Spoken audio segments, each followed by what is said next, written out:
सन्माननीय अध्यक्ष महोदय, रयतेचे राजे छत्रपती शिवरायांचं स्मरण करत महामानव डॉक्टर बाबासाहेब आंबेडकर यांना आदरांजली आणि नमन करत महात्मा ज्योतिबा फुले व शाहू महाराजांचं स्मरण करत 12,43,00,000 जनतेच्या विकासाचे स्वप्न साकारण्यासाठी यंदाच्या आर्थिक वर्षातील पहिल्या 4 महिन्यासाठीचे लेखानुदान सादर करण्यासाठी मी आज उभा आहे। सन 2014च्या निवडणुकीत महाराष्ट्रातील जनतेने छत्रपती शिवाजी महाराजांच्या सुराज्याच्या स्वप्नाची पूर्तता करण्यासाठी दीन दुर्बल शोषित पीडितांच्या उन्नतीसाठी या सरकारवर विश्वास व्यक्त केला। या सरकारला जनतेची सेवा करण्यासाठी संधी दिली, त्याबद्दल महाराष्ट्रातील तमाम जनतेला मी हृदयापासून धन्यवाद देतो। अर्थमंत्री म्हणून दिनांक 18 मार्च 2015 रोजी पहिले अर्थसंकल्पीय भाषण करताना मी या सभागृहासमोर काही संकल्प मांडले होते। राज्यातील कोरडवाहू शेतीला स्थैर्य प्रदान करणे, विषमता दूर करणे, राज्यात सर्वदूर पायाभूत सुविधांचा गतिमान विकास करणे, वाढत्या शहरीकरणाच्या आव्हानाला समर्थपणे सामोरे जाण्यासाठी आवश्यक त्या उपाययोजना करणे, एक भयमुक्त महाराष्ट्र, एक भूकमुक्त महाराष्ट्र, एक विषमतामुक्त महाराष्ट्र आणि रोजगारयुक्त महाराष्ट्र निर्माण व्हावा, शेतकऱ्यांचे प्रश्न सुटावेत, त्यांच्या समस्या संपुष्टात याव्यात या दृष्टीने पहिला अर्थसंकल्प तेव्हाच्या बदललेल्या परिस्थिती सादर केला होता। त्या दृष्टीने गेली 4.5 वर्षे आम्ही सतत प्रयत्नशील आहोत। देशात लवकरच लोकसभेची निवडणूक होऊ घातली आहे। या पार्श्वभूमीवर लोकसभेत सादर झालेल्या अंतरिम अर्थसंकल्पाला मंजुरी प्राप्त झाली आहे। लोकसभेच्या सार्वत्रिक निवडणुकीनंतर केंद्र सरकार पूर्ण अर्थसंकल्प सादर करेल। महाराष्ट्रात पुढील अधिवेशनात राज्याचा अतिरिक्त अर्थसंकल्प सादर केला जाईल।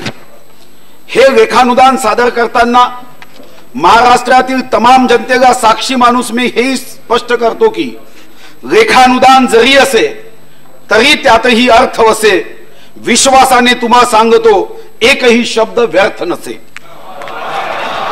अध्यक्ष महोदय, अन्नदाता सुखी भव अशी या शासनाची भावना आहे। राज्याच्या तिजोरीवर पहिला हक्क शेतकऱ्याचा व या राज्यातील गरिबाचा आहे। शेतकरी हा संकटात असेल तर ते राज्य प्रगतीच्या मार्गावर पुढे जाऊ शकत नाही, याबद्दल कोणाचेही दुमत असूच शकत नाही।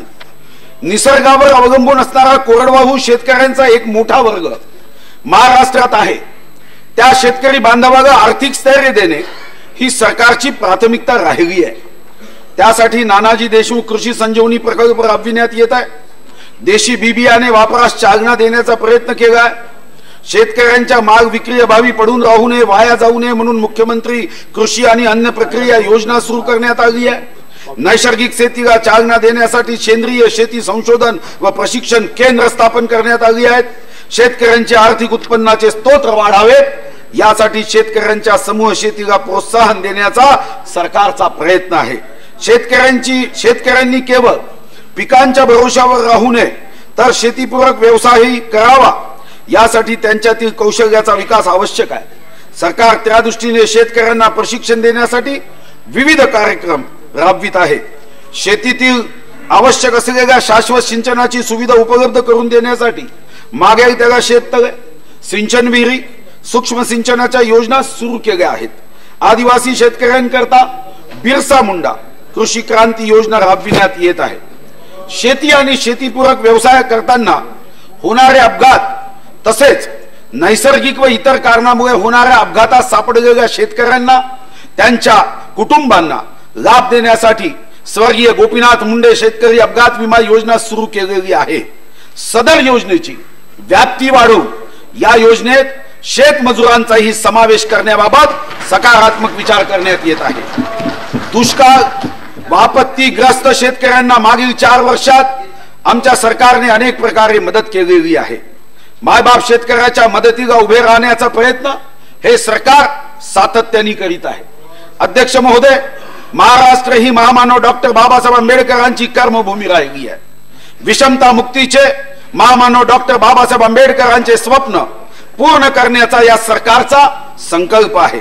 डॉक्टर बाबासाहेब आंबेडकरांना अपेक्षित असलेला सामाजिक न्याय प्रत्यक्षात निर्माण करण्यासाठी, विषमता मुक्त महाराष्ट्र साकारण्यासाठी आमच्या सरकारने अनेक योजना हाती घेतल्या आहेत। महात्मा गांधी राष्ट्रीय ग्रामीण रोजगार हमी योजना, परसातील कुक्कुटपालन, शेळी मेंढी विकास योजना, महिला बचत गटाचे सक्षमीकरण, पुण्यश्लोक अहिल्यादेवी होळकर बाजारपेठ निर्माण करण्याची योजना, पंडित दीनदयाळ उपाध्याय घरकुल जागा खरेदी अर्थसहाय्य योजना, महाराष्ट्र घरेलू कामगार मंडळ, असंघटित कामगार सामाजिक सुरक्षा मंडळ, ऑटो रिक्षा चालक कल्याणकारी महामंडळ, गवंडी कारागिरांना प्रशिक्षण करण्याचा उपक्रम, अल्पसंख्याक कल्याण योजना, डॉक्टर बाबासाहेब आंबेडकर कृषी स्वावलंबन योजना, अनुसूचित जातीसाठी घरकुल योजना, राजश्री छत्रपती शाहू महाराज शिक्षण शुल्क प्रतिपूर्ती योजना, दिव्यांगांना श्रावणमाळ निवृत्ती वेतन अशा अनेक योजनांसाठी आवश्यक तेवढा निधी सढळ हाताने उपलब्ध करून देत आपल्या समाजातील सामाजिक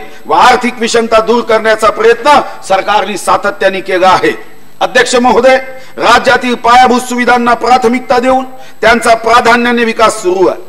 सागरमाळा कार्यक्रमांतर्गत ससून गोदी बंदराचे नूतनीकरण, मासेमारी जेट्टीचा विकास, जयगड डिंगणी व दिघी रोहा बंदराचा विकास याचा यात प्रामुख्याने समावेश आहे। आपल्याला आठवत असेल की अपुऱ्या विजेमुळे, अपुऱ्या पायाभूत सुविधा व पुरेशा नियोजनाअभावी 5 वर्षापूर्वी लोड शेडिंगची समस्या संपूर्ण महाराष्ट्राला भेडसावत होती। विशेषतः राज्याच्या ग्रामीण जनतेने लोड शेडिंगचे चटके सहन केले आहे। अखंडित वीज पुरवठा नसल्यामुळे काही उद्योग सुद्धा महाराष्ट्रातून इतर राज्यात गेल्याची वस्तुस्थिती आपल्याला नाकारता येणार नाही। महाराष्ट्राचा कारभार हाती घेताच शासनाने हे राज्य विजेच्या संदर्भात स्वयंपूर्ण करण्याचा निर्धार केला। पुन्हा या महाराष्ट्राला कधी लोड शेडिंगचा सामना करावा लागणार नाही अशी व्यवस्था निर्माण करण्याचा वज्र निर्धार आम्ही केला। त्याचे चांगले परिणाम आज सारा महाराष्ट्र अनुभवतोय। जनतेच्या हिताचा निर्धार मनाशी असला किंवा लोकांसाठी काम करण्याची उर्मी असली की काय चमत्कार घडू शकतो हे राज्यातल्या विजेच्या संदर्भात बदललेल्या परिस्थितीतून स्पष्ट झाले आहे। वीज निर्मितीमध्ये राज्य स्वयंपूर्ण करण्यासाठी वीज निर्मिती पायाभूत आराखडा 2, उच्च दाब वीज वितरण प्रणाली सुधारण्यासाठी पायाभूत आराखडा योजना व नवीकरणीय ऊर्जा धोरणाला प्राधान्य देण्यात आलेले आहे। केवळ विजेच्या संदर्भातच नव्हे तर इतरही पायाभूत सुविधांच्या संदर्भात हे राज्य अग्रेसर राहिले आहे। रस्त्यांच्या निर्माणापासून तर सिंचनाच्या सोयीपर्यंत जनतेच्या हिताचा प्रत्येक मुद्दा या सरकारच्या दृष्टीने प्राधान्यक्रमाचा मुद्दा आहे। राज्यातील ग्रामीण रस्ते विकासाकरता प्रधानमंत्री ग्राम सडक योजना व मुख्यमंत्री ग्राम सडक योजना राबविण्यात येत आहे।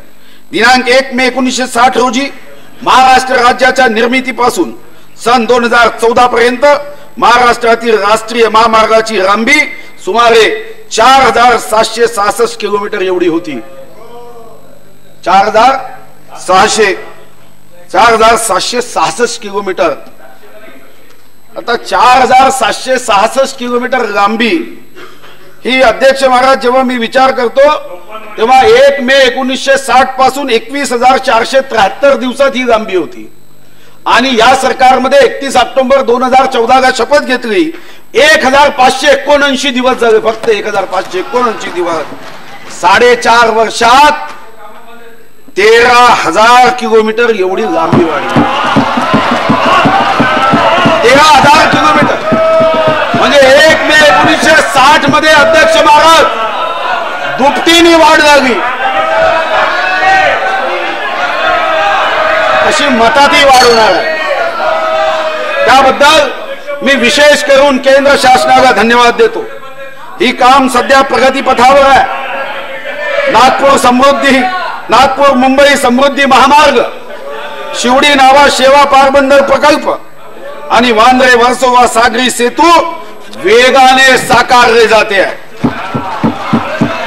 मुंबई आणि उपनगरीय भागातील नागरिकांच्या वाहतुकीच्या अत्याधुनिक सेवेची भर घालण्याचा प्रयत्न सातत्याने सुरू आहे।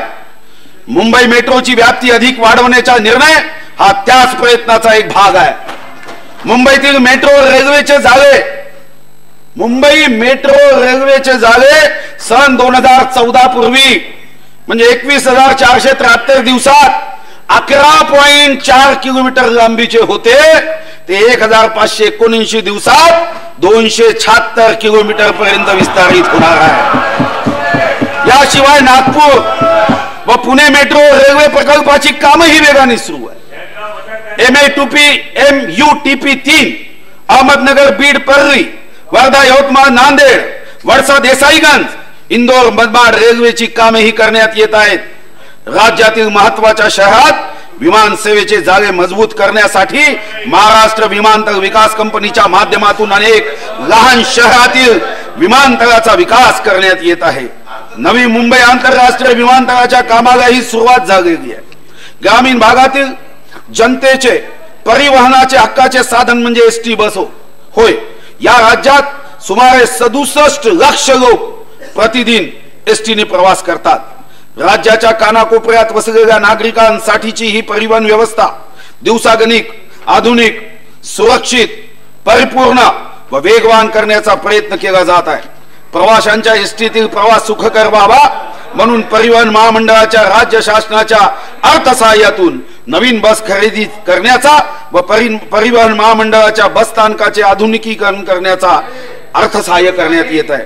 मागील 4 वर्षात शहरी भागातील नागरिकांच्या सोयी सुविधांसाठी स्मार्ट सिटी अभियान, महिलांकरता तेजस्विनी बसेस, शहर स्वच्छतेसाठी स्वच्छ भारत आणि स्वच्छ महाराष्ट्र अभियान, शुद्ध पिण्याच्या पाण्यासाठी महाराष्ट्र सुजल व निर्मल अभियान, अमृत अभियान, शहरी भागातील नागरिकांना वाजवी किमतीत घरे उपलब्ध होण्यासाठी पंतप्रधान मंत्री आवास योजना, शहरी मुख्यमंत्री पेयजल योजना इत्यादी राबविण्यात येत आहे. नागरी भागातील कचऱ्याचा प्रश्न सोडवण्यासाठी हरित महासिटी कंपोस्ट योजना राबविण्यात येत आहे.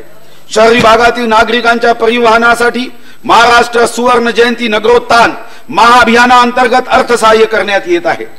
राज्याच्या प्रगतीमध्ये जसा शेतकऱ्यांचा व उद्योजकांचा सहभाग महत्वाचा असतो, तसाच त्या राज्यातील तरुणांचा सहभागही तेवढाच महत्वाचा असतो. युवकांच्या हाताला काम देण्याची जबाबदारी सरकारची असते. या जबाबदारीचे भान राखत महाराष्ट्रातील तरुणांसाठी रोजगाराच्या संधी उपलब्ध करण्याच्या दृष्टीने सरकारने सातत्याने प्रयत्न केले आणि त्या सरकारला यशही प्राप्त झाले. कर्मचारी भविष्य निर्वाह निधी संघटनेच्या वार्षिक अहवालानुसार सप्टेंबर 2017 ते ऑक्टोबर 2018 या वर्षभरात देशात एकूण 79,16,299 रोजगार निर्माण झाले. मी अभिमानाने सांगतो की त्यात महाराष्ट्राचा वाटा, छत्रपती शिवाजी महाराजांच्या महाराष्ट्राचा वाटा हा 25% अध्यक्ष महाराज. 20,08,074 म्हणजे 25%हून अधिक होता. हे सांगण्यास अध्यक्ष महाराज मला अभिमान होतो की छत्रपती शिवाजी महाराजांच्या राज्यात तरुणांसाठी रोजगाराच्या संधी या देशामध्ये 25%पेक्षा जास्त निर्माण आम्ही केल्या आहे. Make in Maharashtra, magnetic Maharashtra आणि मेक इन इंडियाच्या माध्यमातून ₹12 लाख कोटीचे सामंजस्य करार करण्यात आले आहे. राज्यात नवीन रोजगार निर्मिती करता नवीन उद्योग धोरण, नवीन लॉजिस्टिक पार्क धोरण, वस्त्रोद्योग धोरण, अवकाश व संरक्षण क्षेत्र उत्पादन धोरण, औद्योगिक समूह विकास योजना, वस्त्रोद्योग संकुल योजना परिणामकारकपणे राबविल्या जात आहे. लघु व लघुत्तम उद्योगातून रोजगार निर्मिती करण्यासाठी काथ्या उद्योग विकास, मातीकला बोर्डाची स्थापना, हस्तकला समूह विकास योजना, बांबू रिसर्च अँड ट्रेनिंग सेंटर या माध्यमातून स्वयंरोजगाराच्या निर्मितीचे मोठे दालन निर्माण करण्यात आले आहे. मुंबईमध्ये वित्त व तंत्रज्ञान केंद्र फिनटेक हब स्थापन करण्याचा निर्णय सरकारने घेतला आहे. सध्याच्या आधुनिक युगात पर्यटनाकडे एक उद्योग म्हणून बघितले जाते. त्या दृष्टीने महाराष्ट्र समृद्ध आहे. पर्यटनाच्या माध्यमातून रोजगाराच्या संधी निर्माण करण्याचा आणि त्या उद्योगाला चालना देण्याचा प्रयत्न राज्य सरकारने केला आहे. राज्यात पर्यटनामधून रोजगार निर्मिती करता नवीन पर्यटन धोरण, कोकण ग्रामीण पर्यटन, चांदा ते बांदा योजना, समुद्र किनारी पर्यटन योजना, निसर्ग पर्यटन याच्या माध्यमातून मोठ्या प्रमाणावर प्रत्यक्ष व अप्रत्यक्ष रोजगार निर्माण झालेला आहे. कौशल्य वृद्धिंगत करून रोजगार निर्मितीला चालना देण्यासाठी प्रमोद महाजन कौशल्य व उद्योजकता विकास कार्यक्रम, गवंडी कारागिरांना प्रशिक्षित करणे, राज्यातील उद्योगांना आवश्यक असलेले कुशल मनुष्यबळ निर्माण होण्यासाठी शासन विविध उपक्रम राबवित आहे. स्टार्टअप संस्कृती विकसित करून स्टार्टअप उद्योगांना चालना देण्याकरता भारतीय आणि आंतरराष्ट्रीय पेटंटसाठी अनुदान देण्याचा निर्णय घेण्यात आलेला आहे. महाराष्ट्रातील मुले केंद्रीय नागरी सेवा परीक्षेत मागे राहू नयेत म्हणून त्यांच्या शिष्यवृत्तीत दुप्पट वाढ करण्यात आलेली असून राज्यातील शासकीय स्पर्धा परीक्षा केंद्रांना मदत करण्यात येत आहे. पराक्रमाची सांगे महती त्यांची जीवनगाथा, प्रेम भराने त्यांच्या चरणी झुकतो आमुचा माथा. पाठीवरती हात तयांचा कमी आम्हाला काय, उच्च रवाने गरजू जय जय छत्रपती शिवराय. अध्यक्ष महाराज,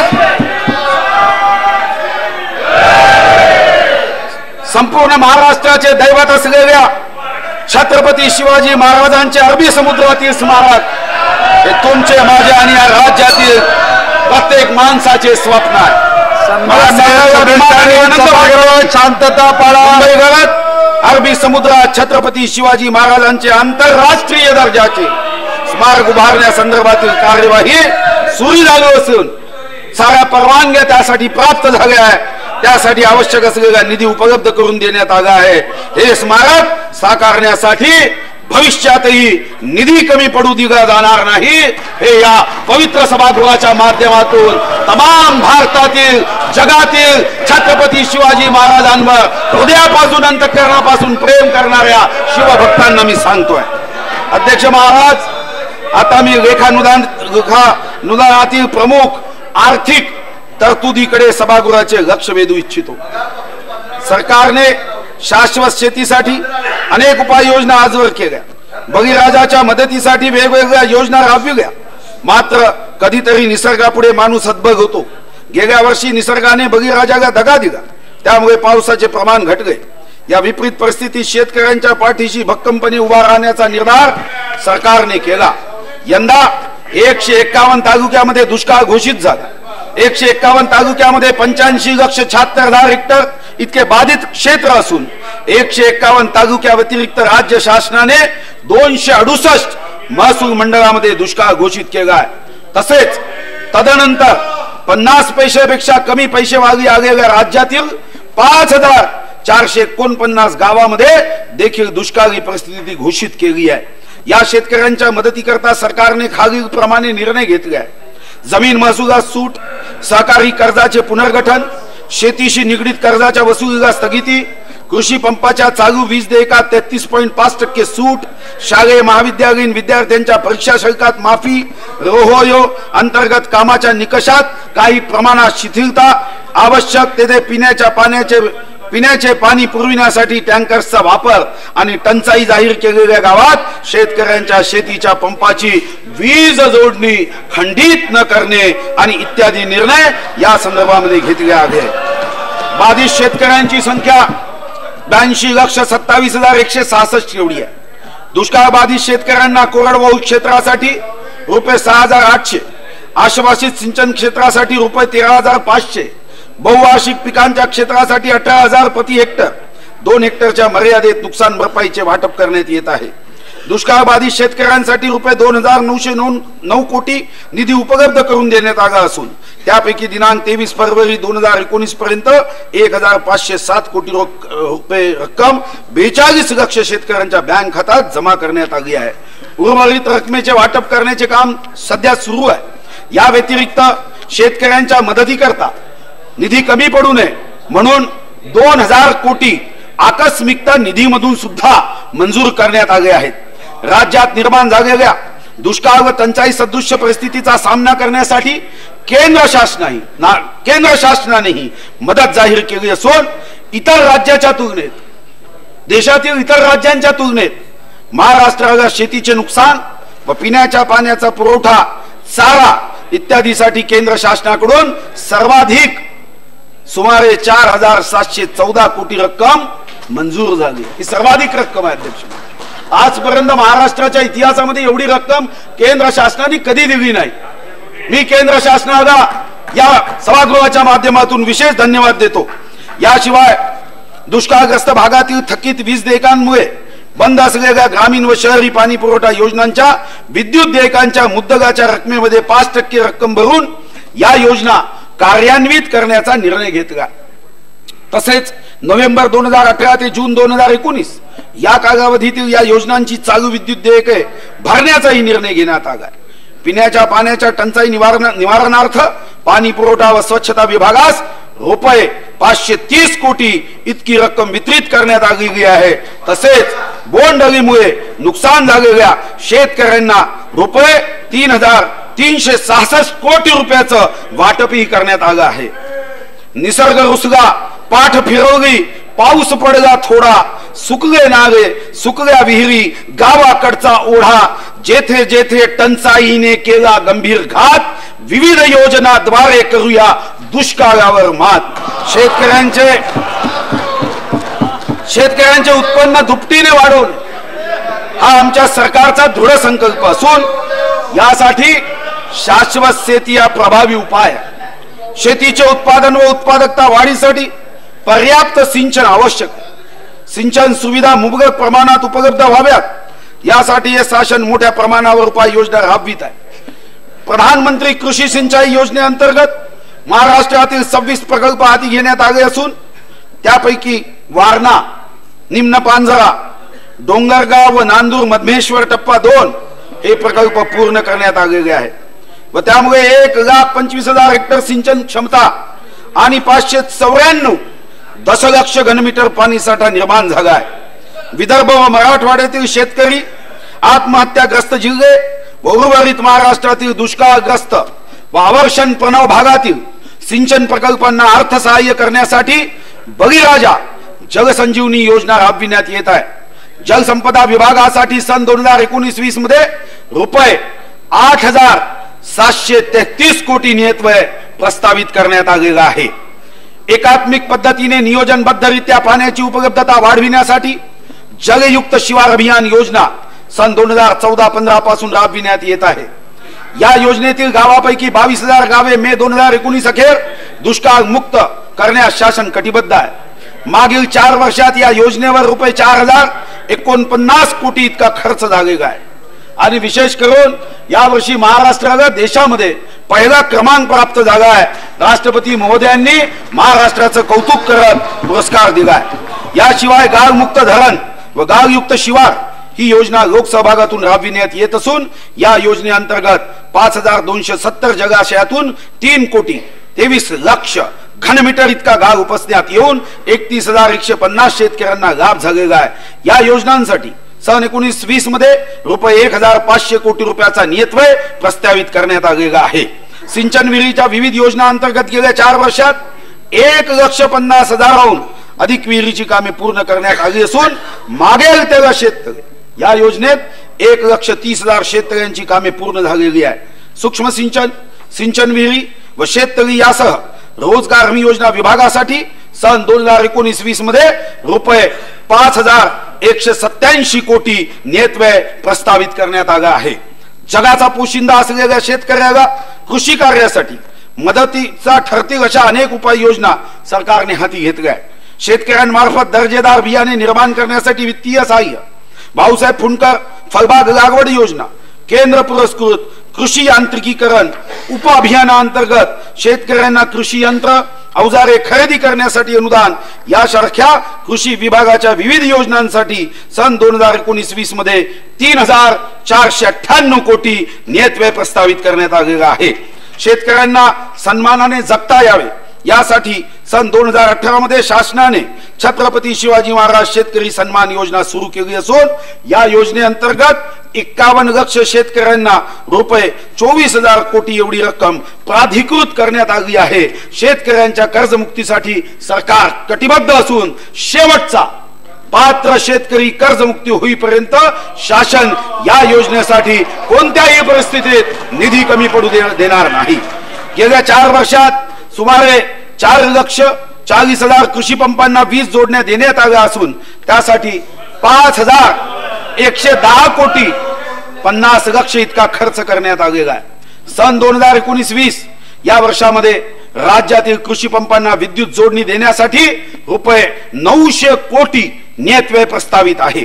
तसेच राज्यातील शेतकऱ्यांना दिवसा सिंचन करणे शक्य व्हावे आणि त्या माध्यमातून सिंचनाखालील क्षेत्र वाढावे यासाठी मुख्यमंत्री सौर कृषी पंप योजनेअंतर्गत पुढील 3 वर्षात 1 लाख सौर पंप बसविण्याचे उद्दिष्ट आहे। या योजनेत 5 एकर क्षेत्र असलेल्या शेतकऱ्यांना 3 अश्वशक्तीचे आणि 5 एकरपेक्षा जास्त क्षेत्र धारण करणाऱ्या शेतकऱ्यांना 5 अश्वशक्तीचे पंप बसविता येणार आहे। यामध्ये लाभार्थ्यांचा हिस्सा सर्वसाधारण गटातील लाभार्थ्यांसाठी 10%, अनुसूचित जाती जमाती लाभार्थ्यांसाठी 5% असेल। शेतमालाच्या घसरणाऱ्या बाजारभावाची झळ शेतकऱ्यांना बसू नये तसेच पुष्टकाळातील अतिरिक्त दूध उत्पादन परिस्थितीच्या नियंत्रणाकरता राज्यातील दूध, कांदा, तूर, हरभरा, धान उत्पादकांना विविध योजनांद्वारे अनुदान देण्याचा निर्णय शासनाने घेतला आहे। यासाठी सुमारे 500 कोटी इतका निधी वाटप करण्यात आलेला असून 400 कोटी अनुदानाची वाटपाची कार्यवाही सुरू झालेली आहे। सन 2019-20 या वर्षातही आवश्यकतेनुसार या प्रयोजनासाठी निधी उपलब्ध करून दिला जाईल। धान उत्पादकांना द्यावयाच्या बोनसची रक्कम जी काही वर्षापासून प्रति क्विंटल 200 दिली जात आहे ती या वर्षापासून वाढवून 500 रुपये एवढी प्रति क्विंटल करण्याचा निर्णय हा या राज्य सरकारने घेतलेला आहे। ग्रामीण विकासात सहाय्यभूत ठरणाऱ्या सहकारी संस्थांच्या कृषी व कृषीपूरक व्यवसाय व प्रकल्पांना प्रोत्साहन देण्यासाठी अटल अर्थसहाय्य योजना राबविण्याचा निर्णय घेण्यात आला आहे।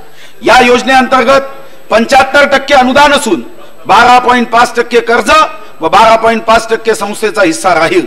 सदर योजना महाराष्ट्र सहकार विकास महामंडळामार्फत राबविण्यात येत आहे। यासाठी रुपये 500 कोटी इतके अनुदान उपलब्ध करून देण्यात आलेले आहे। तरुणाई ही राज्याच्या गतिमान विकासाचा केंद्रबिंदू आहे। युवकांना रोजगाराच्या संधी उपलब्ध करून देण्यासाठी राज्यातील 15 ते 45 या वयोगटातील युवक युवतींचे कौशल्य विकास प्रशिक्षणाद्वारे सक्षमीकरण करण्यासाठी सन 2015 पासून प्रमोद महाजन कौशल्य व उद्योजकता विकास अभियान सुरू करण्यात आलेले आहे। सन 2019-20 मध्ये यासाठी रुपये 90 कोटी नियतव्यय प्रस्तावित केला आहे। सर्वांना समान संधी उपलब्ध करून देत सामाजिक न्यायाचा प्रत्यय समाजातील सर्वच घटकांना आणून देण्यासाठी सरकारने पुढाकार घेतला आहे। समाजातील मागास घटकांच्या विकासासाठी वेगवेगळ्या योजना राबवितानाच सामाजिक दृष्ट्या पुढारलेल्या संवर्गातील आर्थिक दृष्ट्या मागासलेल्या घटकासाठी आरक्षणाची तरतूद केली आहे। मराठा समाजातील बांधवांना 16% आरक्षण आणि यापूर्वी कधीही आरक्षण नव्हते अशा प्रवर्गातील आर्थिक दृष्ट्या मागास घटकांसाठी केंद्राने जाहीर केलेल्या 10% आरक्षणाच्या निर्णयाची महाराष्ट्र सरकार प्रभावी अंमलबजावणी करण्याच्या दृष्टीने योजना करीत आहे। मान्यता प्राप्त व व्यावसायिक उच्च शिक्षण आई चिंता करू नका तुम्ही पुढे तुम्हाला असंच बसायचं यापेक्षा कमी संख्येत चिंता करू नका। हा अर्थसंकल्प इंटरिम आहे। तुमच्या अर्थसंकल्पी मी आणले त्याच्यापेक्षा 100 पट चांगला। राजश्री छत्रपती शाहू महाराज शिक्षण शुल्क शिष्यवृत्ती योजनेअंतर्गत लाभ मिळण्यासाठी पात्रतेसाठी कुटुंबाची एकत्रित वार्षिक मर्यादा उत्पन्न मर्यादा रुपये 6 लाख यावरून रुपये 8 लाख करण्यात आली आहे। या योजनेच्या अटी व शर्ती शिथिल करून तसेच अनेक अभ्यासक्रमाचा समावेश करून या योजनेची व्याप्ती वाढविण्यात आलेली आहे। अध्यक्ष महाराज जी व्याप्ती वाढवली या योजनेसाठी सन 2019-20 मध्ये 572 कोटी नियतव्यय प्रस्तावित करण्यात आलेला आहे। सन 2009 ला तात्कालिक सरकारने कायम शब्द कागदावरून काढून सन 2014 सालापर्यंत केवळ कागदावरच अनुदानाचा टप्पा वाढवला, पण विद्यमान सरकारने कृती करत प्रत्यक्षात सन 2016 रोजी कायम शब्द वगळलेल्या शाळांना अनुदानाचा पहिला टप्पा दिला। दिनांक 19 सप्टेंबर 2016, दिनांक 9 मे 2018 व दिनांक 5 फरवरी 2019च्या शासन निर्णयान्वये अनुदान मिळालेल्या शाळांना अनुदानाचा पुढील टप्पा व घोषित शाळांमधील शिक्षकांना अनुदानाचा पहिला टप्पा सुरू करण्याबाबत सरकारने सकारात्मक विचार केलेला आहे। विकासाच्या प्रक्रियेत रस्त्याची भूमिका अत्यंत महत्त्वपूर्ण असते। राज्यात रस्त्यांचे जाळे विणण्याचा निर्धार आम्ही केला आहे। आतापर्यंत राष्ट्रीय महामार्ग, राज्य मार्ग, प्रमुख जिल्हा मार्ग, इतर जिल्हा मार्ग व ग्रामीण मार्ग मिळून सुमारे 3 लाख किलोमीटर पेक्षा जास्त लांबीचे रस्ते विकसित करण्यात आले आहेत. सन 2014 साली राष्ट्रीय महामार्गाची लांबी 4766 किलोमीटर होती, ती आता सुमारे 17,750 किलोमीटर झाली आहे. सन 2019-20 आर्थिक वर्षात राज्यातील रस्ते विकासासाठी पुढचं पैसे सांगतोय, यासाठी सांगावं लागतं की तुमच्या लवकर लक्षात येत नाही. 2दा 3दा सांगितल्यावर ते जास्त चांगल्या पद्धतीने जाते. मी सांगतो नंतर आकडे. आणि हे तुमच्या शिक्षकाची भेट झाली तेव्हा त्यांनी सांगितलं होतं की आमचे जे विद्यार्थी आहेत त्यांना 2-3दा सांगा म्हणजे जास्त लक्षात राहतं. सन 2019-20 या आर्थिक वर्षात राज्याच्या रस्ते विकासासाठी 8,500 कोटी नियतव्यय प्रस्तावित करण्यात आलेले आहे. केंद्रीय मार्ग निधी योजनेअंतर्गत सन 2009-14 पर्यंत, अध्यक्ष महाराज हा आकडाही महत्वाचा आहे, केंद्रीय मार्ग निधी योजनेअंतर्गत सन 2009-14 पर्यंत 1,244 कोटी रकमेची कामे मंजूर करण्यात आली होती 5 वर्षात. आणि या सरकारमध्ये या तुलनेत सन 2014-19 या काळात CRF केंद्रीय मार्ग निधीची 7,314 कोटी रकमेची कामे केंद्र शासनाने 6 पट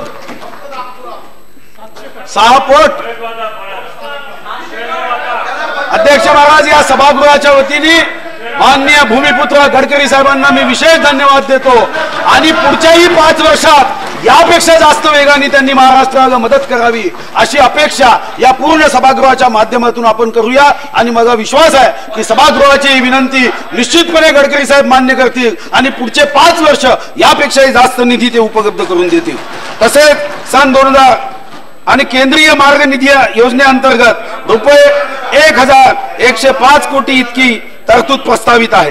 तसेच सन 19-20 मध्ये राज्यातील नाबार्ड सहाय्यित रस्ते विकास योजनेसाठी विशेष 350 कोटी नियतव्यय प्रस्तावित केला आहे. रस्त्याच्या सर्वांगीण विकासाकरता सार्वजनिक बांधकाम विभागाच्या अखत्यारीतील 10,500 किलोमीटर लांबीच्या रस्त्याची सुधारणा करण्याकरता केंद्र शासनाच्या हायब्रिड एन्युटी मॉडेलच्या धर्तीवर राज्यात हायब्रिड एन्युटी तत्वावर रस्त्याची सुधारणा करण्यास मान्यता देण्यात आली आहे. हायब्रिड एन्युटी अंतर्गत रुपये 30,000 कोटी इतक्या अंदाजित किमतीची कामे मंजूर आहेत. सन 19-20 मध्ये 3,700 कोटी नियतव्यय प्रस्तावित करण्यात आलेला आहे. महाराष्ट्राच्या अर्थव्यवस्थेला सर्वाधिक चालना देणारा प्रकल्प म्हणून समृद्धी महामार्गाचा उल्लेख करावा लागेल. नागपूर मुंबई हा फक्त रस्ता नसून मागास भागाच्या विकासाचा हा एक महामार्ग आहे. या महामार्गाचे 700 किलोमीटरचे भूसंपादन स्थानिक लोकांशी वाटाघाटी करून लोकसंमतीने विक्रमी वेळेत पूर्ण करण्यात आले असून सध्या या महामार्गाच्या बांधकामाला सुरुवात झाली आहे. हे नमूद करताना मला आनंद होत आहे. या महामार्गासाठी सुमारे 7,000 कोटी रुपयाचे भूसंपादन करण्यात आले आहे. दूरस्थ नागरिकांना राजधानीचे शहर कमीत कमी वेगात गाठता यावे म्हणून नागपूर मुंबई द्रुतगती महामार्ग समृद्धी महामार्ग तयार करण्याची घोषणा करण्यात आली होती. अध्यक्ष महोदय, मला या ठिकाणी सांगायला अभिमान वाटतो की सरकारने भविष्याचा वेध घेत अशा सुविधायुक्त दर्जेदार रस्त्याची निर्मिती वेगाने सुरू केली आहे. नागपूर ते मुंबई हे अंतर कमीत कमी वेळेत पूर्ण करता येईल अशा ऐतिहासिक रस्त्याचे निर्माण आता पूर्णत्वाच्या दिशेने प्रवास करीत आहे. ग्रामीण जनतेच्या दळणवळणासाठी वरदान ठरलेल्या मुख्यमंत्री ग्राम सडक योजनेअंतर्गत 30,000 किलोमीटरच्या रस्त्याच्या बांधकामाचे उद्दिष्ट असून त्यापैकी 22,360 किलोमीटर लांबीचे रस्ते मंजूर करण्यात आले आहेत व त्यापैकी सुमारे 6,344 किलोमीटर रस्त्याची कामेही पूर्ण करण्यात आली आहे. सन 2019-20 मध्ये या योजनेसाठी रुपये 2,164 कोटी नियतव्यय प्रस्तावित आहे. सागरमाला योजनेअंतर्गत सागरी किनारपट्टीवरील बंदरामध्ये प्रवासी जलवाहतुकीसाठी वसई भाईंदर खारवाडेश्वरी मनोरी घोडबंदर नारंगी मालवण बोरीवली व गोराई आंबडवे येथे रो जेटी बांधणे ही कामे प्रगतीपथावर आहे. सन 19-20 या वर्षात रेडिओ क्लब नरिमन पॉइंट मोरा व एलिफंटा येथे प्रवासी व पर्यटकाकरता जेट्टी बांधण्याची कामे प्रस्तावित आहे. सन 19-20 या आर्थिक वर्षात सागरमाला प्रकल्पासाठी रुपये 26 कोटी नियतव्यय प्रस्तावित आहे. मुंबई शहराची जीवनवाहिनी असलेल्या लोकल रेल्वे वाहतूक व्यवस्थेत सुधारणा करण्यासंदर्भात केंद्रासोबत राज्य सरकार देखील आपली जबाबदारी पार पाडित आहे। उपनगरीय सेवेतील सुधारणासाठी मुंबई नागरी परिवहन प्रकल्प टप्पा 3 अंतर्गत सुमारे 55,000 कोटी अंदाजित खर्चाचे प्रकल्प मुंबई रेल्वे विकास कॉर्पोरेशन मार्फत हाती घेतले आहे।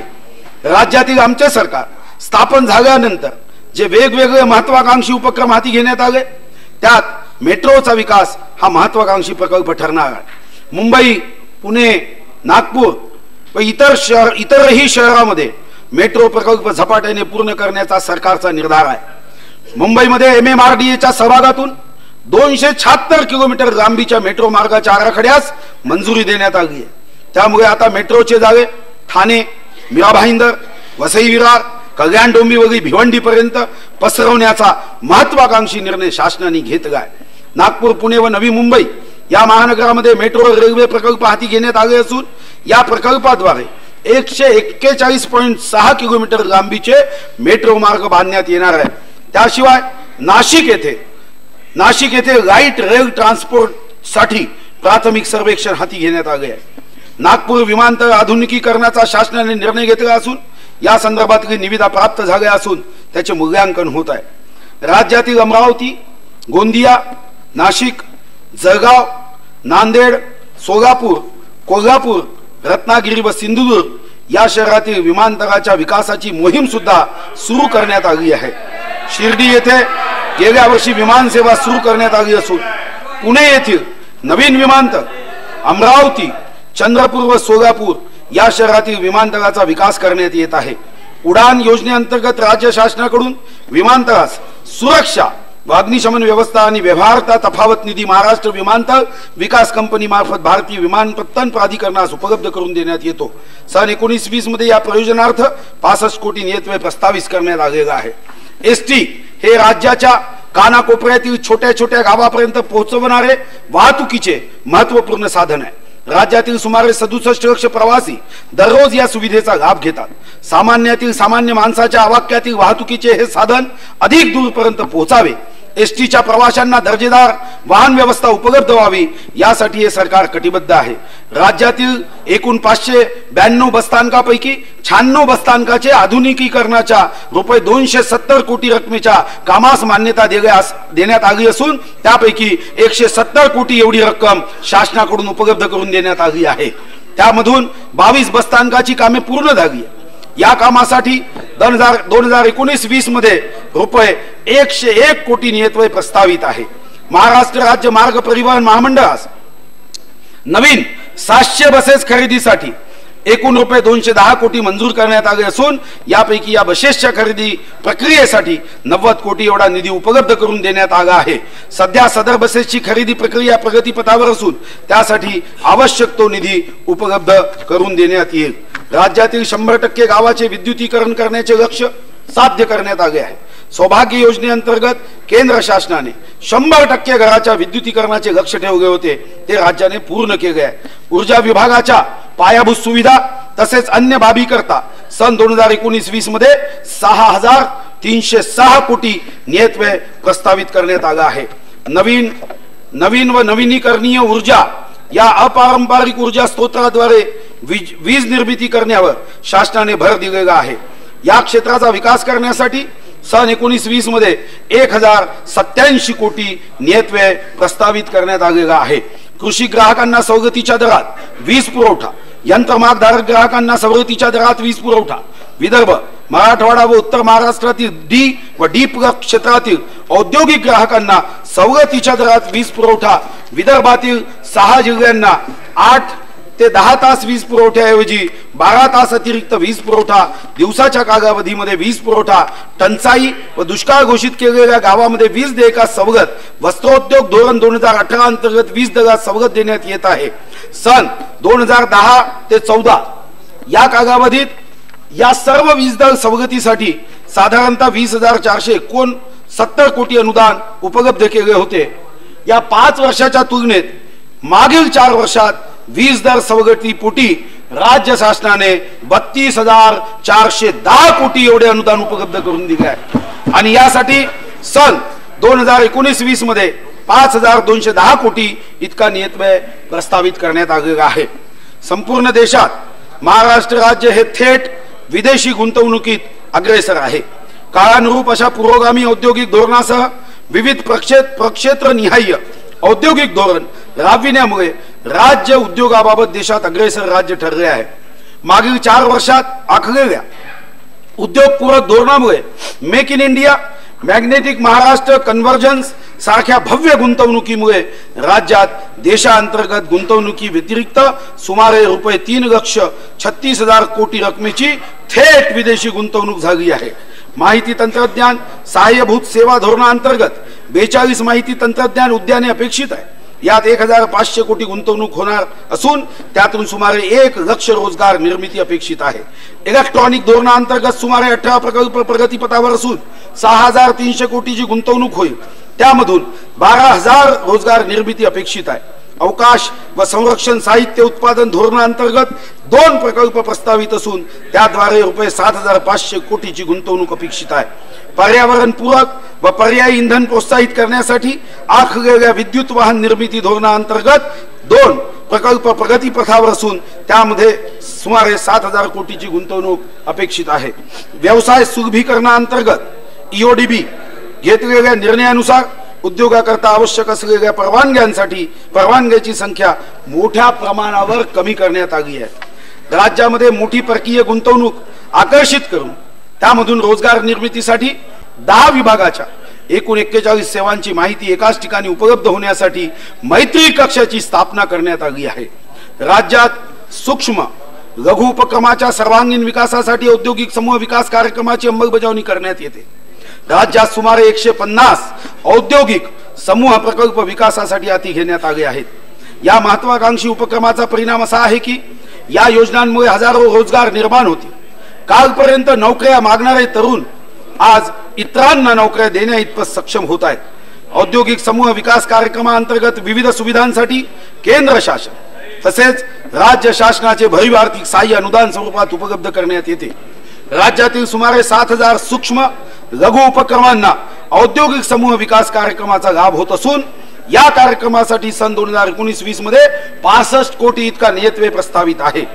मुख्यमंत्री ग्रामीण पेयजल योजना व राष्ट्रीय पेयजल कार्यक्रमाचा राज्य हिस्सा या योजनांसाठी 735 कोटी इतका नियतव्यय प्रस्तावित आहे। स्वच्छ महाराष्ट्र या अभियानाद्वारे राज्यातील एकूण 254 शहराच्या 2,703 कोटी किमतीच्या घनकचरा व्यवस्थापन प्रकल्पांना मान्यता दिली असून त्याची अंमलबजावणी सुरू आहे। नागरी क्षेत्रातील पाणी पुरवठा, मलनिस्सारण व नागरी परिवहन, सांडपाण्याचा पुनर्वापर, हरित पट्टे या मूलभूत सुविधांचा विकास करण्यासाठी केंद्र शासनाने Atal mission for rejuvenation and urban transformation AMRUT ही योजना अंमलात आणली आहे। या योजनेचा राज्यातील 44 शहरे 76% नागरी लोकसंख्येस लाभ मिळत आहे। नागरी भागातील 37 पाणी पुरवठा, 31 मलनिस्सारण व 128 हरित क्षेत्र प्रकल्पाचा या योजनेमध्ये समावेश आहे। स्मार्ट सिटी अभियानाअंतर्गत महाराष्ट्रातील पुणे, सोलापूर, कल्याण, डोंबिवली, नागपूर, नाशिक, ठाणे, औरंगाबाद व पिंपरी चिंचवड या 8 शहराची निवड झालेली आहे। या 8 शहरात आतापर्यंत 1,388 कोटीचे 51 प्रकल्प पूर्ण झाले आहेत। रुपये 4,872 कोटीचे 98 प्रकल्प प्रगतीपथावर आहे। सन 19-20 मध्ये या योजनांसाठी सुमारे रुपये 2,400 कोटी इतका नियतव्यय प्रस्तावित आहे। मी प्रधानमंत्री महोदयांना आयुष्यमान भारत एक क्रांतिकारी योजना या देशाला दिल्याबद्दल धन्यवाद देतो। पैसा नाही म्हणून कोणी का व्हावे लाचार, पैसा विनका कधी न व्हावे त्यांच्यावर उपचार, अनावतरली ठोस अशी आरोग्य योजना नामी आयुष्यमान भारत येईल साऱ्यांच्या कामी। आजारपण कुणी मागून घेत नाही, परंतु उपचारासाठी कुठल्याही गोरगरिबाला लाचार व्हावे लागू नये या हेतूने बीमार अब नहीं रहेगा लाचार, बीमारी का होगा अब मुफ्त उपचार या ध्येय प्राप्तीसाठी क्रांतिकारी आणि संपूर्ण जगाला आश्चर्य वाटावे अशी आयुष्यमान भारताची संकल्पना केंद्र सरकारने मांडली आहे। त्या अंतर्गत प्रधानमंत्री जन आरोग्य योजना ही केंद्र शासनाची आरोग्य विमा योजना व राज्य शासनाच्या महात्मा ज्योतिबा फुले जन आरोग्य योजनेसोबत राबविण्यात येत आहे। केंद्राच्या योजनेत राज्याचेही 40% योगदान असून राज्यातील एकूण 83,72,000 कुटुंबे प्रधानमंत्री जन आरोग्य योजनेचे लाभार्थी आहेत। लाभार्थी कुटुंबांना प्रतिवर्ष रुपये 5 लाखापर्यंतचे 966 वैद्यकीय उपचार मोफत उपलब्ध करून देण्यात येत आहे। महात्मा फुले जन आरोग्य योजनेअंतर्गत दारिद्र्य रेषेवरील 1 लाखापर्यंत उत्पन्न असलेल्या कुटुंबांना आत्महत्याग्रस्त 14 जिल्ह्यातील शुभ्र शिधापत्रिकाधारक शेतकरी कुटुंबाच्या एकूण 2,22,00,000 कुटुंबांना वैद्यकीय उपचारासाठी या योजनेअंतर्गत संरक्षण पुरविण्यात येत आहे। सन 2019-20 मध्ये या योजनांसाठी एकूण रुपये 1,021 कोटी इतका नियतव्यय प्रस्तावित आहे। राष्ट्रीय आरोग्य अभियान या योजनेसाठी सन 2019-20 मध्ये एकूण रुपये 2,098 कोटी इतका नियतव्यय प्रस्तावित आहे। वैद्यकीय शिक्षण विभागाच्या वैद्यकीय महाविद्यालयाची बांधकामे व इतर उपक्रमासाठी 764 कोटी इतका नियतव्यय प्रस्तावित करण्यात आलेला आहे।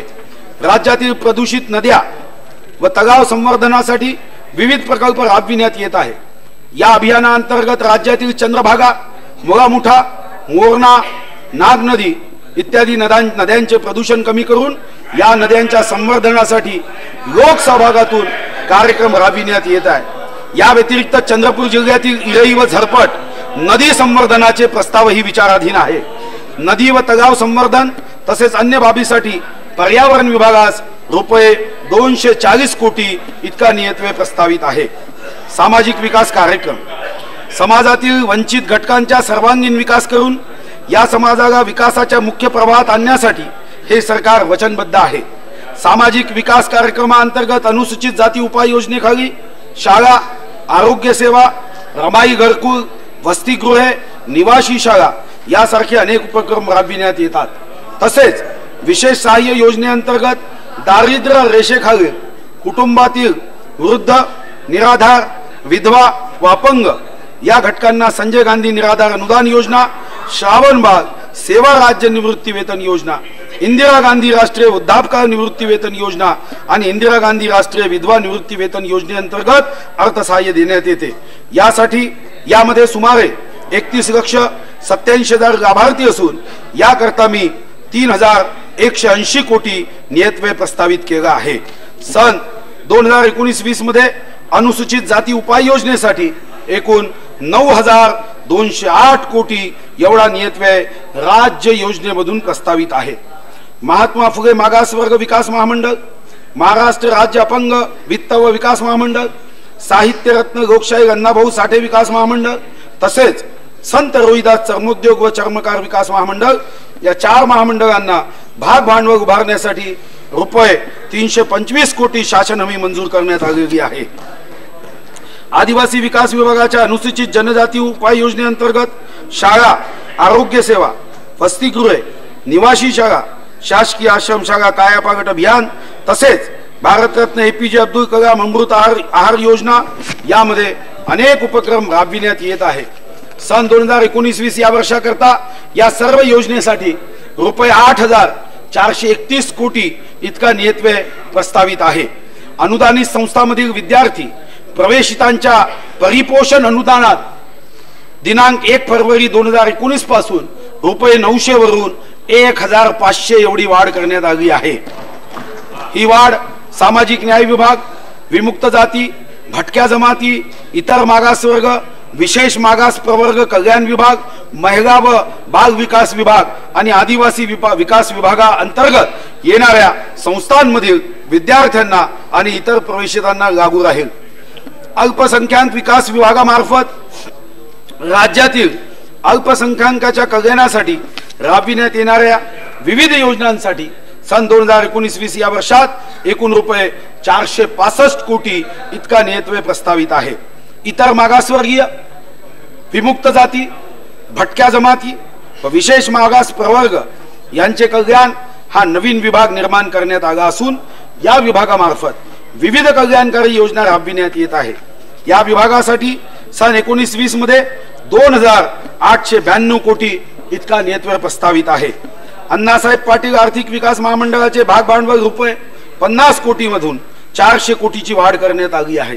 या महामंडळामार्फत विविध कल्याणकारी उपक्रम राबविण्यात येत असून आवश्यकतेनुसार या महामंडळाला निधी उपलब्ध करून देण्यात येईल। महिला व बाल विकास विभागामार्फत महिला व बालकांसाठीच्या विविध कल्याणकारी योजना राबविण्यात येत असून या विभागाकरता सन 19-20 करता 2921 कोटी इतका नियतव्यय प्रस्तावित आहे। महिला व बाल विकास विभागामार्फत नवतेजस्विनी हा महाराष्ट्रातील ग्रामीण महिलांसाठी नवीन उपक्रम सुरू करण्यात येणार असून या प्रकल्पाअंतर्गत महिला उद्योजकांना सहाय्य करण्यात येणार आहे। राज्यातील लहान बालकांना शिक्षणाकरता सुयोग्य वातावरण उपलब्ध होण्यासाठी सध्या अस्तित्वात असलेल्या अंगणवाडी केंद्राचे आदर्श अंगणवाडी केंद्रात रूपांतर करण्यात येत आहे। सन 2019-20 मध्ये 5000 अंगणवाडी केंद्रांना आदर्श अंगणवाडी केंद्रात रूपांतरित करण्याचे उद्दिष्ट आहे। राज्यातील अंगणवाडी सेविका व मदतनीस यांच्या मानधनात दिनांक 1 ऑक्टोबर 2017 पासून वाढ केलेली आहे।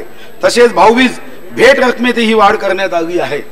राज्यातील 6 महिने ते 3 वर्ष वयोगटातील बालके, गरोदर व स्तनदा माता यांची आकडेवारी व पोषण आहारातील स्थिती एकत्रितरित्या समजण्याकरता अंगणवाडी सेविकांना भ्रमणध्वनी उपलब्ध करून देण्याचाही शासनाने निर्णय घेतलेला आहे। एकात्मिक बाल विकास सेवा योजनेअंतर्गत बालकांना तसेच गरोदर व स्तनदा माता यांना पोषण आहार देण्यासाठी सन 2019-20 करता 1097 कोटी तरतूद प्रस्तावित करण्यात आलेली आहे।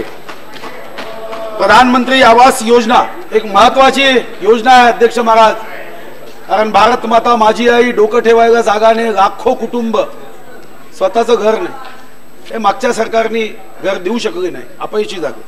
प्रधानमंत्री आवास योजनेअंतर्गत राज्यातील 385 शहरातील नागरिकांना या योजनेचा लाभ होणार असून या योजनेसाठी सन 2019-20 या वर्षाकरता ऐकणे नाही होत आहे। लोकांचं हित तर लक्षात ठेवा, करू नका पण ऐका तर सही।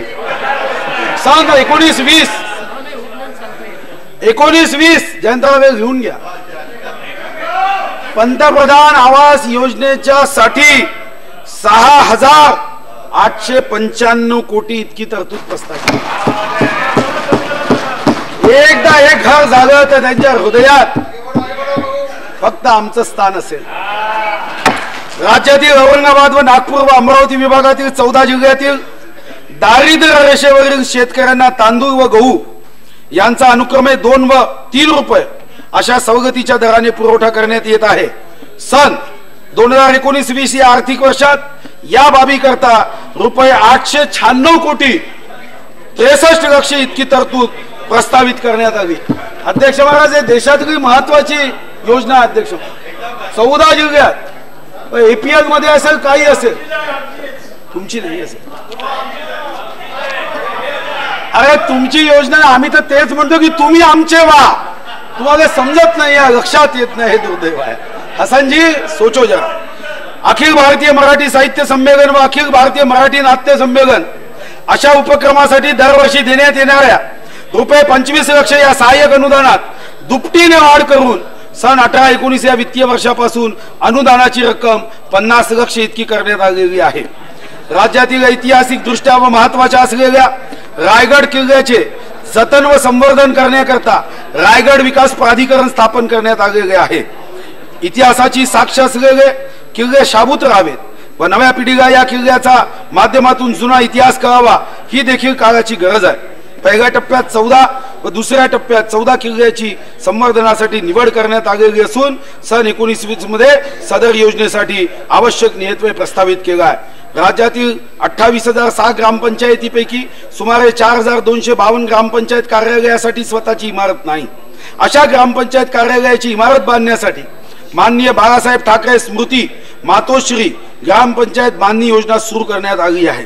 सदर योजनेअंतर्गत 2000 पेक्षा कमी लोकसंख्या असलेल्या ग्रामपंचायतींना शासनाकडून इमारत बांधणी करता 90% अनुदान उपलब्ध करून देण्यात येणार आहे। सन 19-20 या वर्षात या योजनेकरता 75 कोटी इतका नियतव्यय प्रस्तावित आहे। राज्य शासनाद्वारे प्रदान करण्यात येत असलेल्या विविध सुविधा नागरिकांना त्यांच्या राहत्या घरानजदीक प्राप्त व्हाव्यात या हेतूने नोव्हेंबर 2018 पर्यंत सुमारे 28,600 46 अपघे सरकार सेवा केंद्र स्थापन केली आहे। सेवा हमी अधिनियमांतर्गत आज पावेतो विविध विभागाशी संबंधित 392 सेवा जनतेला ऑनलाईन उपलब्ध करून देण्यात आले आहेत। सन 19-20 साठी सदर योजनेकरता एकूण 60 कोटी इतका नियतव्यय प्रस्तावित आहे। आतापर्यंत 6 कोटीपेक्षा जास्त नागरिकांनी अध्यक्ष महाराज या सुविधेचा वापर केला आहे। राज्यातील राज्य शासकीय अधिकारी, कर्मचारी, जिल्हा परिषदा आणि अनुदानित संस्थातील शिक्षक व शिक्षकेतर कर्मचारी तसेच निवृत्ती वेतनधारकांना दिनांक 1 जानेवारी 2016 पासून पूर्वलक्षी प्रभावाने 7व्या वेतन आयोगाची अंमलबजावणी करण्याचा निर्णय घेण्यात आला। गट ड मधील अनेक मोठा निर्णय असा केला अध्यक्ष महाराज की गट ड मधील कर्मचाऱ्यांचे किमान वेतन रुपये 15,000, गट क मधील कर्मचाऱ्यांचे किमान वेतन 18,000 आणि किमान निवृत्ती वेतन रुपये 7,500 ठरविण्यात आले आहे। 80 वर्षावरील सेवानिवृत्त धारकांना सध्या फक्त 10% असलेल्या सरसकट वाढीऐवजी वयोमानानुसार 10 ते 50% इतकी वाढ देण्यात आली आहे। सेवा उपदानाची मर्यादा आता 7 लक्ष वरून दुप्पट करून 14 लक्ष इतकी करण्यात आलेली आहे। सेवा अंतर्गत आश्वासित प्रगती योजनेमध्ये 30 वर्षाच्या सेवा कालावधीत वरिष्ठ वेतन श्रेणीचे 3 वेतन लाभ देण्यात आले आहेत। दिनांक 1 जानेवारी 2019 पासून केंद्र शासनाप्रमाणे सुधारित दराने घरभाडा भत्ता देण्यात आलेला आहे। सन 2019-20 मध्ये वेतन व भत्ते यासाठी जी तरतूद प्रस्तावित करण्यात आली आहे त्यात 7व्या वेतन आयोगाच्या वाढीव खर्चाचाही अंतर्भाव आहे। राज्यातील विविध ठिकाणी न्यायालयीन इमारती व न्यायाधीशांसाठी निवासस्थाने बांधण्याची योजना राबविण्यात येत आहे। सन 19-20 मध्ये या प्रयोजनार्थ रुपये 725 कोटी इतका नियतव्यय प्रस्तावित आहे। राज्यातील पोलिसांसाठी 1 लक्ष सेवा निवासस्थाने बांधण्याचे उद्दिष्ट ठरविण्यात आले आहे। पोलीस गृहनिर्माण व कल्याण महामंडळ मर्यादित यांच्या मार्फत एकूण 4040 सेवा निवासस्थानाचे बांधकाम सुरू आहे। 698 बांधकाम प्रकल्पा बाबतीत निविदा प्रसिद्ध करण्यात आले आहेत। 5551 सेवा निवासस्थानांचे बांधकाम प्रकल्प निविदा स्तरावर आहेत। 20,602 सेवा निवासस्थानकाचे बांधकाम प्रकल्प नियोजन स्तरावर आहे। 7,054 सेवा निवासस्थाने ही सार्वजनिक खासगी भागीदाराने बांधण्याचे प्रस्तावित आहे। या प्रयोजनार्थ सन 19-20 मध्ये 375 कोटी इतका नियतव्यय प्रस्तावित आहे। विविध कायद्यातील थकीत व विवादित कर, व्याज, दंड व विलंब शुल्क तडजोडीसाठी अभय योजना प्रस्तावित असून या अभय योजनेचा फायदा संबंधित व्यापाऱ्यांना होणार असून शासन देखील आतापर्यंत थकीत असलेला कर प्राप्त होण्यास मदत होणार आहे। अध्यक्ष महाराज, आपली 2019-20 ची जी वार्षिक योजना आहे याकडे मी आपलं लक्ष वेधू इच्छितो। 19-20 मध्ये कार्यक्रम खर्चाची रक्कम अध्यक्ष महाराज जेव्हा आम्ही सरकारमध्ये आलो त्या अगोदरच्या वर्षात ती 51,252 कोटी होती। पण मला सांगायला अभिमान होतो की या 4.5 वर्षात ही मर्यादा कार्यक्रम खर्चाची आता 99,000 कोटी इतकी निश्चित करण्यात आलेली आहे।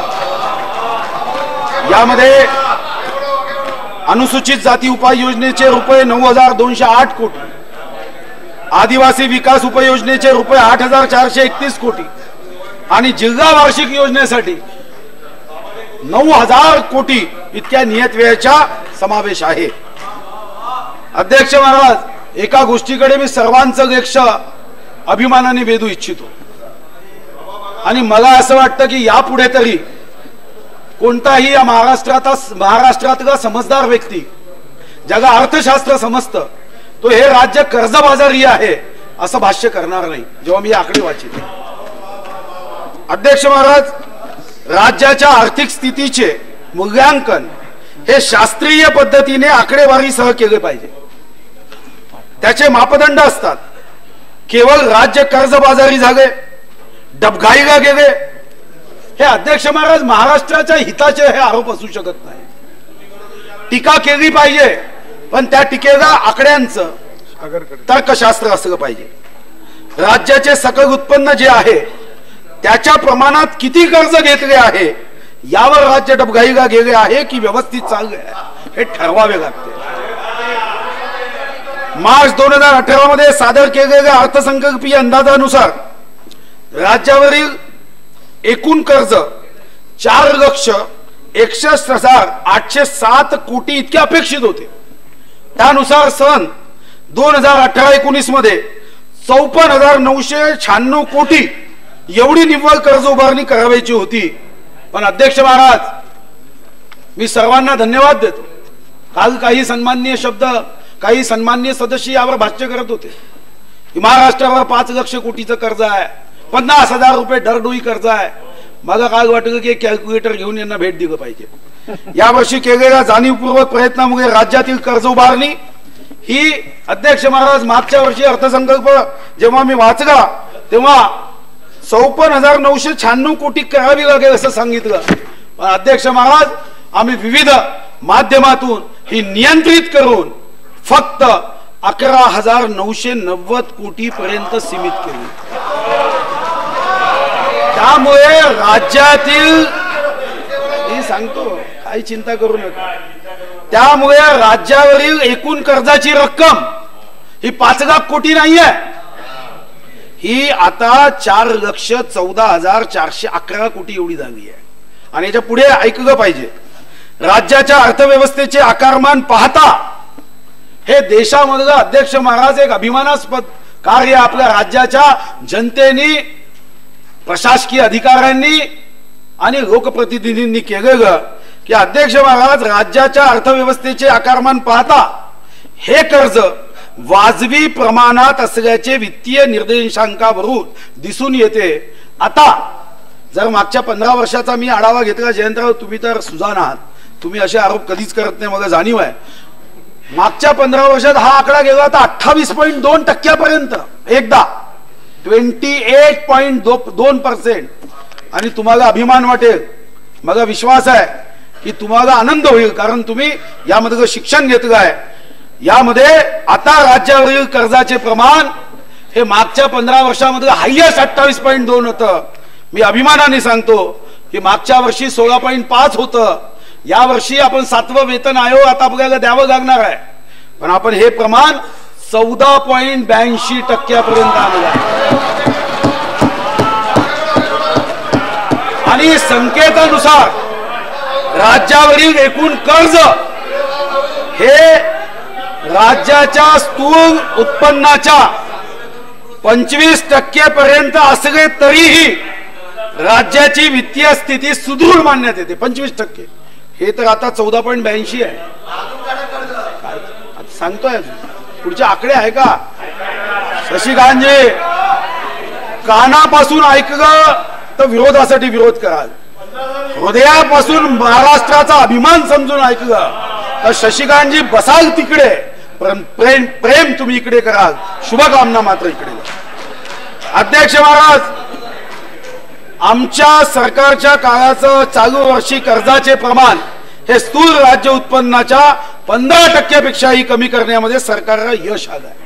आणि अध्यक्ष महाराज, सण देतोय ना, काहीच तुम्ही जून मध्ये, हा आमचा अंतरिम आहे, अंतिम बजेट मांडू, हा अंतरिम आहे।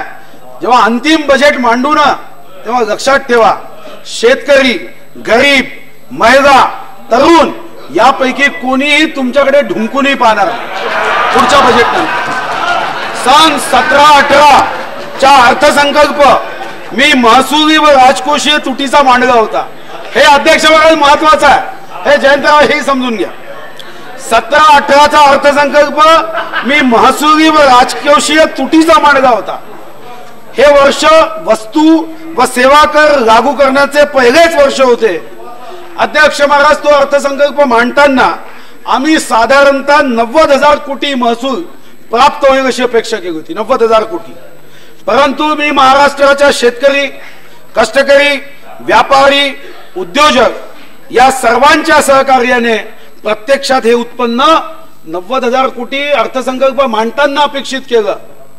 पण छत्रपती शिवाजी महाराजांच्या आशीर्वादाने 1,15,000 कोटी एवढं उत्पन्न झालं। त्याबद्दल मी महाराष्ट्रातील तमाम जनतेला धन्यवाद देतो। गेल्या वर्षी मूळ अर्थसंकल्पीय अंदाजात नसलेली छत्रपती शिवाजी महाराज शेतकरी सन्मान योजना लागू करण्यात आली, त्यासाठी 16,095 कोटी रुपयाची व्यवस्था तेव्हा केली. तरी सुद्धा अध्यक्ष महाराज, तरी सुद्धा राज्य 2082 पॉइंट काही लाख कोटीच्या शिल्कीचं राहिलं. हे 1 मे 1960 नंतर पहिल्यांदा घडतं. आता 100% डीपीडीसी दिले, रेकॉर्ड मध्ये सांगतोय दादा. 100% आमदार निधी, 100% डीपीडीसी, 100% आरोग्य, 100% पहिल्या अंदाजपत्रकात आपण यासाठी देत नाही. तुम्ही पद्धत सुरू केली, पहिले 70% द्या, मग 20% तुम्ही सुरू केली. आता कट नाही, 100% डीपीडीसी दिली. आणि ज्याने कोणी कट लावलं असं सांगितलं असेल त्याला तुम्ही कट करा. 18-19 अर्थसंकल्प सादर करताना 2,85,968 कोटी इतके महसुली जमा अपेक्षित केली होती वर्षभरातील. आता सुद्धा अजून 1 महिना राहिलाय, पण मागच्या वर्षी आम्ही 2,85,968 कोटी ही अपेक्षित केली आणि कदाचित 31 मार्च पर्यंत यामध्ये मोठी वाढ होईल. पण आता जे आम्ही आरी केलं त्यामध्ये सुद्धा 2,86,500 कोटी एवढी रक्कम आता आम्ही पुन्हा आरीमध्ये निश्चित केलं. म्हणजे हर कदम महाराष्ट्र के आगे बढ़ रहा है. तसेच सुधारित महसुली खर्च हा 3,01,460 कोटी रुपये अंदाजित केला आहे. परिणामी हे खरं आहे, ती तूट आम्ही मर्यादित करण्याचा प्रयत्न करतोय की 14,960 कोटी रुपये महसुली तूट ही अपेक्षित आहे. सन 19-20च्या अर्थसंकल्पामध्ये महसुली जमा 3,14,498 कोटी रुपये व महसुली खर्च हा 3,34,273 कोटी रुपये अंदाजित केला आहे. परिणामी 19,784 कोटी रुपये महसुली तूट येत आहे. प्रत्येक वेळी वेतन आयोगाच्या तरतुदी लागू केल्यानंतर शासनाच्या वित्त व्यवस्थेवर पुढील काही वर्ष काहीसा ताण येतो असा अनुभव आहे. त्यामुळे ही तूट येणे स्वाभाविक आहे. असे असले तरीही अनावश्यक खर्चात बचत करून व महसूल वसुली अधिक प्रभावीपणे करून ही तूट मर्यादित करण्याचा मी प्रयत्न करेन. या राज्याच्या विकासाचा संकल्प करताना जे उद्दिष्ट आम्ही निश्चित केले आहे त्या उद्दिष्ट पूर्तीसाठी प्रयत्नाची पराकाष्ठा करू अशी ग्वाही या पवित्र व सार्वभौम सभागृहाच्या साक्षीने मी राज्यातील जनतेला देतो आहे. नव्या कल्पना रुजवून आम्ही आलो सामोरे, देशभरातच वाहू लागले प्रगतीचे वारे. या प्रगतीने जगी तळपला आपला भारत देश, अर्थनीती आणि सामर्थ्याची मोठी झाली रेष. या वेगाला पुन्हा देऊ या महाराष्ट्राची साथ, हिमालयाला जणू लाभावी सह्याद्रीची साथ. जय हिंद, जय महाराष्ट्र.